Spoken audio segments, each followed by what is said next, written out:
छात्रों, आज हम कक्षा 10वीं में विज्ञान विषय में अध्याय 8 जिसका नाम है जीव जनन कैसे करते हैं भाग 1, इसके बारे में पढ़ेंगे।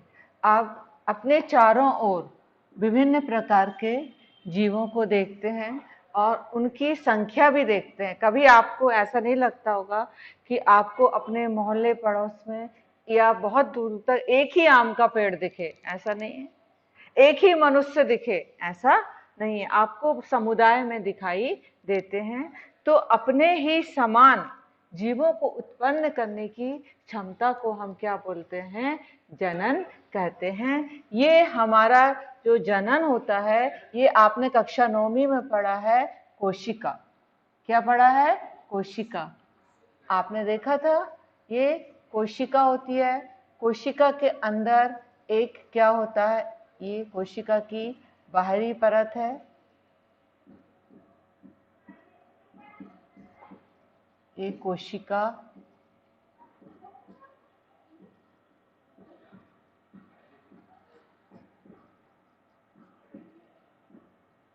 ये बाहरी आवरण है और इसके अंदर ये पाया जाता है केंद्रक।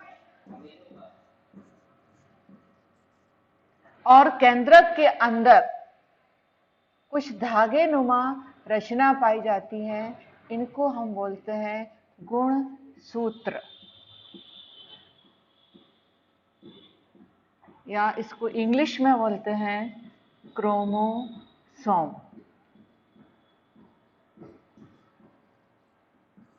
ये सभी जीवों में है, चाहे पेड़ पौधे हों, चाहे जंतु हों, चाहे मनुष्य हों, सभी में कोशिका पाई जाती है और ये गुणसूत्र पाए जाते हैं। ये जो गुणसूत्र हैं, ये इन पर ही आनुवांशिक पदार्थ पाए जाते हैं।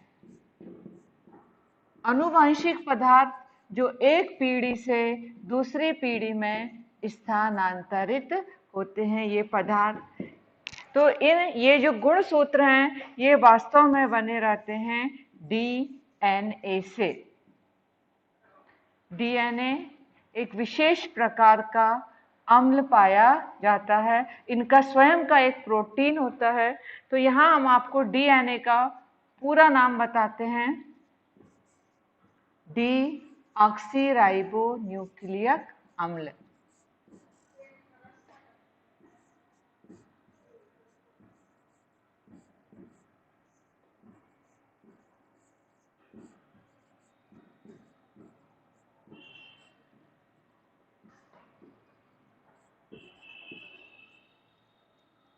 ये जो इसमें जो डीएनए है, ये क्या करता है? अपने को द्विगुणित करता है, बिल्कुल अपने ही समान डुप्लीकेट एक प्रतिकृति बनाता है।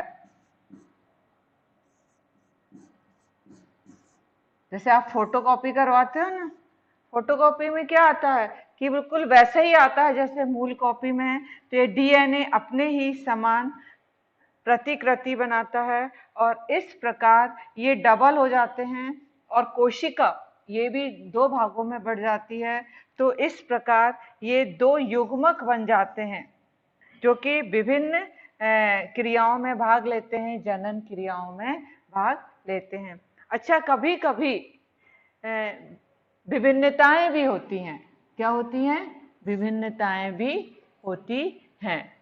तो विभिन्नताओं में क्या होता है कि हम देखते हैं कि जैसे एक विशेष प्रकार के बैक्टीरिया हैं। वो बैक्टीरिया यदि ठंडे पानी में रहते हैं, शीतोष्ण भाग में रहते हैं, और कभी कभी मान लो अचानक से ग्लोबल वार्मिंग आ जाए या वहां पर गर्मी आ जाए, तो कुछ बैक्टीरिया कुछ बैक्टीरिया मर जाएंगे और कुछ बैक्टीरिया गर्म पानी में भी क्या रहेंगे? जीवित। तो उनमें एक प्रकार की क्या आ जाती हैं? विभिन्नताएं आ जाती हैं। यहां देखेंगे तो उनको उसमें विभिन्नताएं, तो विभिन्नताओं का होना भी जरूरी है। आप देखते हैं विपरीत परिस्थितियों में कुछ जीव मर जाते हैं और कुछ, तो जीवों में विभिन्नताएं का भी होना बहुत जरूरी है, जिससे कि वो समुदाय, वो समष्टि जीवित रह सके। तो ये सब उनमें प्रतिरोधक क्षमता विकसित हो जाती है। जैसे आप देखते हैं कि हम मच्छर मार दवाई है, हिट से कुछ मच्छरों को मारते हैं, तो सभी मच्छर नहीं मरते हैं, कुछ उसमें से जीवित रहते हैं, कुछ मर जाते हैं, सभी पर उनका प्रभाव समान नहीं पड़ता। तो उनमें उस जो हमने छिड़काव किया है उस वो रसायन के प्रति उनमें क्षमता विकसित हो जाती है कि वो जीवित रह सकते हैं। तो ये विभिन्नताओं का होना भी बहुत जरूरी है। अब हम पढ़ेंगे एकल जीवों में। एकल मतलब एक कोशिकीय जीव, जिनका पूरा शरीर केवल एक कोशिका से बना हुआ है, वो भी अपनी जनसंख्या बढ़ाते हैं, अपना समुदाय बढ़ाते हैं। तो एकल जीवों में अपने ही समान जीव उत्पन्न करते हैं, तो उसकी एक विधि है विखंडन। इस विखंडन को हम दो भागों में बांट सकते हैं, द्विखंडन। द्विखंडन और बहुखंडन। द्विखंडन में एक जीव दो भागों में बटेगा। इसका सबसे अच्छा उदाहरण है द्विखंडन का अमीबा। हम यहां पढ़ेंगे अमीबा में द्विखंडन। नाम ही से समझ में आ रहा है, एक कोशिका कितने भागों में बट गई है, दो भागों में। देखिए आप, मान लो ये अमीबा है जिसका कोई आकार निश्चित नहीं होता है, ये इसका केंद्रक है। और इस प्रकार हम देखते हैं कि अमीबा कैसे दो भागों में बट जाता है। ये अलैंगिक प्रजनन की विधियां हैं। कौन से प्रजनन की? अलैंगिक। इसमें एक ही जीव से अपने ही समान दूसरे जीव उत्पन्न हो जाते हैं। ये अधिकतर एक कोशिकीय जीवों में होता है। देखिए क्या होता है, इसमें जो केंद्रक होता है, ये इसमें जो गुणसूत्र होते हैं, ये दो भागों में बट जाते हैं। जब ये दो भागों में बट जाता है केंद्रक, तो इस प्रकार कोशिका भी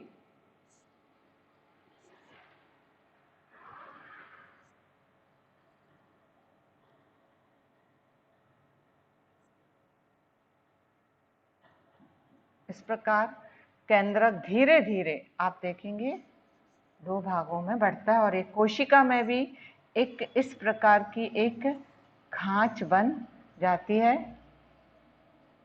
ये और अंत में इस प्रकार ये थोड़ा और गहरा होता जाएगा। इस प्रकार दो अमीबा प्राप्त हो जाते हैं और दोनों में एक ये और एक ये। तो ये जो दोनों हैं ये कहलाते हैं संतति अमीबा।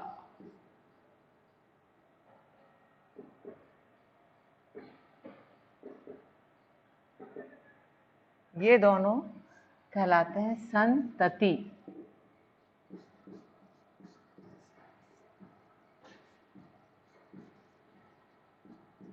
और ये कहलाता है जनक।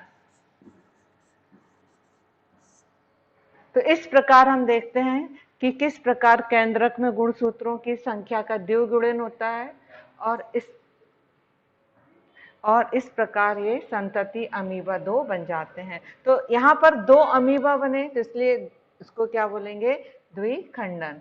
अगला हम पढ़ेंगे बहुखंडन। ये दूसरे उसमें भी होता है, दूसरे उदाहरण भी हैं इसके बहुत सारे। अब हम पढ़ेंगे बहुखंडन के बारे में पढ़ेंगे। ऐसा नाम से लग रहा है कि बहुत सारे एक साथ बहुत सारे जीव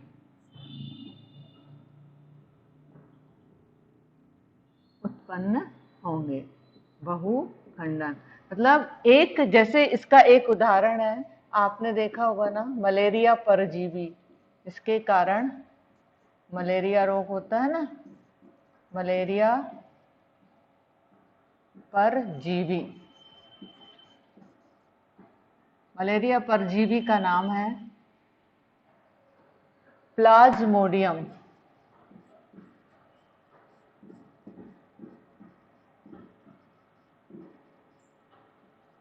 प्लाज्मोडियम में क्या होता है कि एक कोशिका के अंदर जो केंद्रक था, ये केंद्रक कई भागों में बट जाता है। आप देखिए इस प्रकार,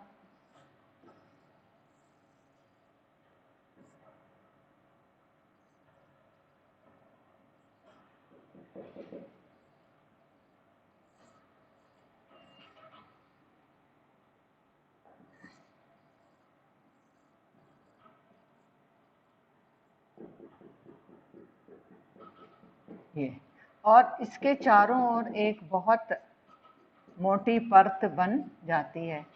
ये देखिए केंद्रक का क्या हो गया है, बहुखंडन।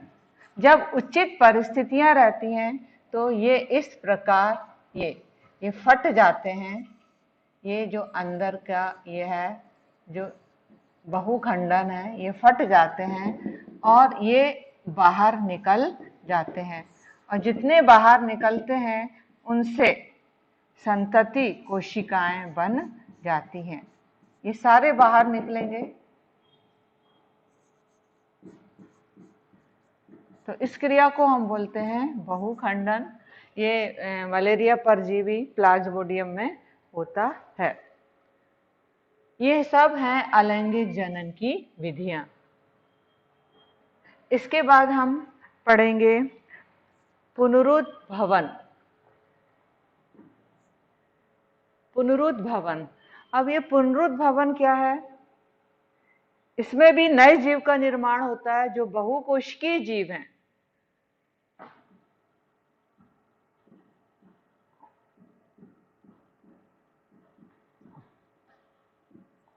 बहुकोशिकीय जो सरल रचना वाले, बहुकोशिकीय सरल रचना वाले जीव हैं। तो इसमें क्या होता है कि शरीर का कोई हिस्सा टूट जाता है, अलग हो जाता है, तो उसके ऊतक धीरे धीरे विकसित होकर एक कोई भी खंड एक नए जीव का क्या कर लेते हैं, निर्माण करते हैं। पर ये मतलब उच्च जिनकी रचना जटिल है उनमें नहीं होगा। जैसे आप सोचो कि आपकी एक उंगली कट गई है और फिर से वापस वो उंगली बन जाए पूरी, तो वो ऐसा, हाँ थोड़ा सा हिस्सा कट जाता है तो ऊतक विकसित होकर उसको पूर्ण कर लेते हैं, लेकिन पूरा ही हाथ कट गया है और आप सोचें कि वो नया हाथ बन जाए तो ये मुश्किल है। सरल रचना वाले, जैसे आपने कभी देखा है छिपकली में, छिपकली की पूंछ वाला हिस्सा बिल्कुल कभी कभी कट जाता है तो वो पुनरुद्भवन की क्रिया के द्वारा वैसे ही जुड़ जाता है।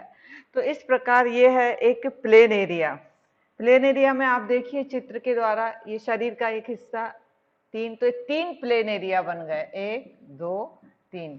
एक प्लेन एरिया से कितने प्लेन एरिया बन गए, 3। तो इस प्रकार सरल कोशिकीय जीवों में ये पुनरुद्भवन की क्रिया होती है। इसको पुनर्जनन भी कह सकते हैं। कभी कभी एक इसका उदाहरण है हाइड्रा।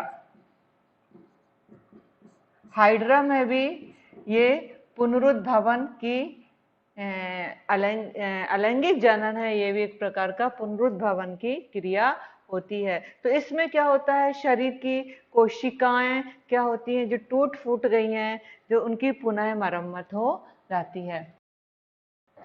अब हम पढ़ेंगे एक मुकुलन विधि है, ये भी पुनरुद्भवन या पुनर्जनन के अंतर्गत आती है। तो इसका एक सबसे अच्छा उदाहरण है, वैसे तो ईस्ट भी है, हाइड्रा। आप देखेंगे किस प्रकार हाइड्रा में मुकुलन क्रिया होती है, बहुत महत्वपूर्ण प्रश्न है। तो उसके शरीर में एक उभार बनता है, मुकुल बनता है, जो थोड़ा सा वृद्धि कर लेता है, परिपक्व हो जाता है और अपने जनक पौधे से क्या हो जाता है, अलग हो जाता है। आप देखिए ये एक हाइड्रा है, ये इसमें ऐसे 5 टेंटिकल्स या स्पर्शिकाएं पाई जाती हैं। तो ये है हाइड्रा और ये एक आधार से लगे हुए रहते हैं।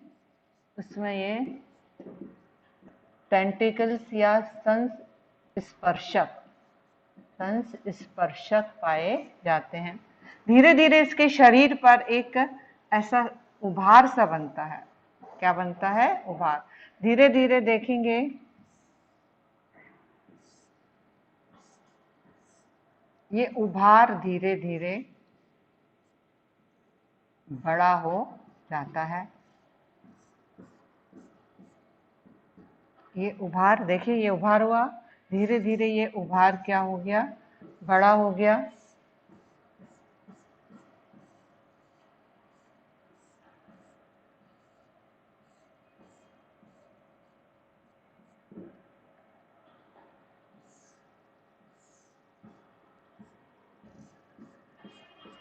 आप यहाँ देखेंगे ये उभार धीरे धीरे अपने जनक से क्या हो गया? अलग हो गया और एक नया हाइड्रा बन गया। ये हाइड्रा एक सीलेंट्रेटा जगत का एक जीव है। तो यहाँ पर ये मुकुल बना, मुकुल धीरे धीरे वृद्धि करता गया और धीरे से इस अपने जनक जीव से क्या हो गया? अलग हो गया। तो ये विधि कहलाती है मुकुलन। ये भी अलैंगिक जनन की एक विधि है।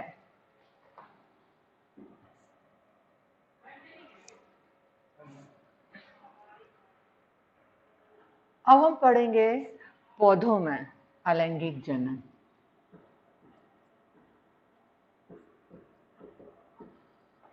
पौधों में अलैंगिक जनन। अलैंगिक जनन, इसमें एक जीव के द्वारा ही नए जीव की उत्पत्ति हो जाती है। आपने देखा होगा कि माली लोग या मनुष्य लोग पेड़ पौधों के विभिन्न भागों को कलम बोलते हैं या फिर दाब लगाना, इस प्रकार पौधे के किसी हिस्से को काटकर उसको रोप देते हैं मिट्टी में और नया पौधा विकसित करते हैं। तो इस विधि को हम क्या बोलते हैं? कायिक मतलब शरीर, काय का शरीर के कोई भी भाग को लेकर, जिसमें कली जरूर हो, तो उसको लेते हैं और उसको मिट्टी में अलग से रोप देते हैं। या दो से अधिक विभिन्न जातियों के पौधे भी, जैसे आम की विभिन्न जातियां, उनको भी आपस में मिलाकर नई जाति उत्पन्न करते हैं। तो पौधों के विभिन्न भागों से नवीन पौधे उत्पन्न करते हैं। इससे हम क्या बोलते हैं? कायिक प्रवर्धन। कायिक प्रवर्धन से क्या होता है कि मान लो किसी पौधे में बीज कम लग रहे हैं तो इसमें क्या होगा? पुष्प और फल कम समय में लगेंगे। और दूसरा गुण ये होगा कि सभी पौधे आनुवांशिक रूप से अपने क्या होंगे? जनक के समान उत्पन्न होंगे। तो जैसे आपने देखा है चमेली में, आप गुलाब में भी कलम काटते हैं, ये देखते हैं ना, कलम लगाते हैं, दाब लगाना, लेयरिंग बोलते हैं इसको। इस प्रकार ये विधियां हैं जो कि उद्यान में, बगीचे में माली लोग उत्पन्न कर सकते हैं। आपने कभी देखा होगा ब्रायोफिलम का एक पौधा होता है, तो उसकी जो पत्तियां होती हैं उसमें ऐसे गड्ढे टाइप के पाए जाते हैं। ये एक ब्रायोफिलम की पत्ती है।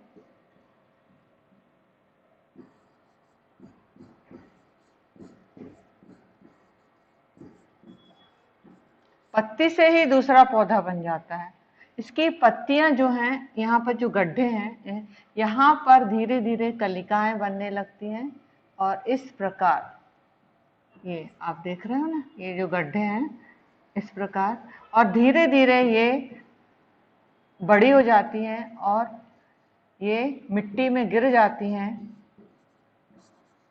मिट्टी में गिरना, और वहीं से नया ब्रायोफिल्म का पौधा बन जाता है। तो ये भी एक प्रकार का अलैंगिक प्रजनन है। उसके बाद हम देखेंगे ऊतक संवर्धन। आपने कहीं देखा है, आप कभी कहीं घूमने गए हैं बगीचे में या किसी के घरों में, आप देखते हो बड़े बड़े बरगद के पेड़ छोटे से पॉट में लगे हुए रहते हैं, जबकि बरगद के पेड़ को कितनी जगह चाहिए। तो बड़े पौधों को बिल्कुल वैसा ही छोटा रूप बना देते हैं। तो इसको हम बोलते हैं ऊतक संवर्धन। इसमें क्या होता है कि पौधे के जैसे कोई वर्धी भाग है, पौधे का कोई वर्धी भाग है जहाँ से ये कोशिकाएं वृद्धि करती हैं ये, तो वहां से हम कोशिकाओं या ऊतकों के समूह को क्या करते हैं, अलग कर लेते हैं और इनको कृत्रिम पोषक माध्यम घोल में रख देते हैं। तो ये जो कोशिकाएं हैं ये वृद्धि कर लेती हैं और एक छोटा सा समूह बनाती हैं, और जिससे उस छोटे समूह को हम क्या बोलते हैं, कैलस। क्या बोलते हैं, कैलस बोलते हैं। फिर हम कैलस को एक दूसरे हार्मोन्स वाले घोल में हम क्या करते हैं, रख देते हैं और वो छोटा सा पौधा बन जाता है बड़ा। फिर उसको हम क्या करते हैं, उसको हार्मोन्स के घोल में रखते हैं और उसको फिर बाद में उसको मिट्टी में रोप देते हैं। इस प्रकार एक नया छोटे आकार का एक विकसित पौधा बन जाता है। तो ऊतक संवर्धन का उपयोग हम क्या करते हैं, सजावटी पौधों के रूप में करते हैं। घर में लोग सजाते हैं बड़े बड़े उसको, तो ये कहलाता है ऊतक संवर्धन। अधिकतर इसमें पूछते हैं कैलस क्या है। अलैंगिक जनन की पौधों में एक विधि और है जो कि फफूंद वगैरह में पाई जाती है। इसमें जैसे इसका एक उदाहरण लीजिए आप, राइजोपस। राइजोपस एक प्रकार का ये फफूंद है। तो इसमें क्या होता है,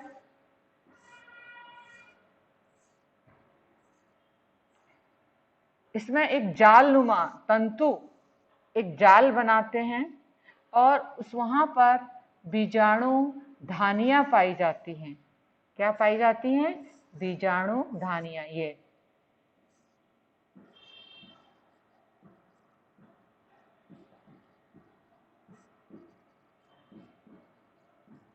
और इस बीजाणु धानी के अंदर बीजाणु पाए जाते हैं।